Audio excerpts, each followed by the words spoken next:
সকালে যদি এইরকম একটা ব্রেকফাস্ট হয় তাহলে কিন্তু সকালটা ভীষণ জমে যায়, ভীষণ হেলদিও আর পেটও ভরে যাবে, ভীষণ টেস্টিও। তা চলো দেখা যাক কিভাবে করি। এখানে দেখো গোবিন্দভোগ চাল নিয়ে নিয়েছি এক বাটি চাল। এটা আমি 3 ঘন্টা ভিজিয়ে রাখবো, ভালো করে জল দিয়ে ধুয়ে 3-4 বার করে ভালো করে ধুয়ে এটা আমি ভিজিয়ে রেখেছিলাম 3-4 ঘন্টা। তারপরে এটাকে আমি দেখো ভেজা হয়ে গেছে, ভিজে গেছে।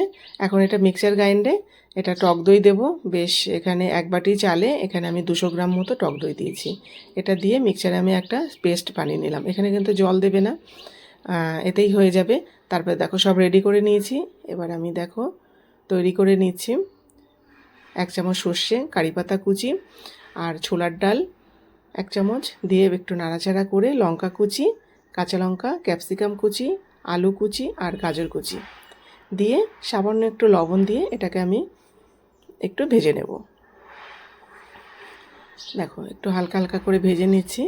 সবজিগুলো একটু নরম হওয়া পর্যন্ত অপেক্ষা করব। তারপরে দেখো সেই বেটারের মধ্যে আমি দিয়ে দিলাম একটু বেকিং সোডা আর একটু লবণ স্বাদ মতো দিয়ে বেশ ভালো করে মিশিয়ে রেখে দিলাম। এবার আমি চাটনির জন্য এখানে বাদাম বেশ খানিকটাই বাদাম নিয়েছি, 1 মুঠো ছোলার ডাল নিয়েছি, শুকনো লঙ্কা আর 3-4টে রসুন কোয়া দিয়ে এটা একটু রিফাইন তেলে একটু হালকা ভেজে নিয়ে এটা মিক্সার গ্রাইন্ডে একটু তেঁতুল আর লবণ দিয়ে সামান্য একটু জল দিয়ে এটাকে আমি চাটনি বানিয়ে নেব। এটা পেস্ট করে নিলাম, চাটনিটা হয়ে গেল। এবার এদিকে দেখো ব্যাটারটা আমি বানিয়ে নিই। ইডলিটা এইভাবে ইডলি মেকারের মধ্যে আমি সব দিয়ে দিলাম,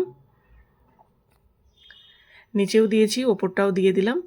এবার এটা ইডলিটা হতে থাকুক, ততক্ষণ চাটনিটা একটু ছক লাগিয়ে দিই। আমি 1 চামচ রিফাইন তেল দিয়ে সর্ষে, কারি পাতা আর একটা শুকনো লঙ্কা দিয়ে চাটনিটা ছক লাগিয়ে দিলাম। রেডি হয়ে গেল আমার, দেখো সুন্দর একদম ইয়াম্মি ইয়াম্মি চাটনি, খুব সুন্দর।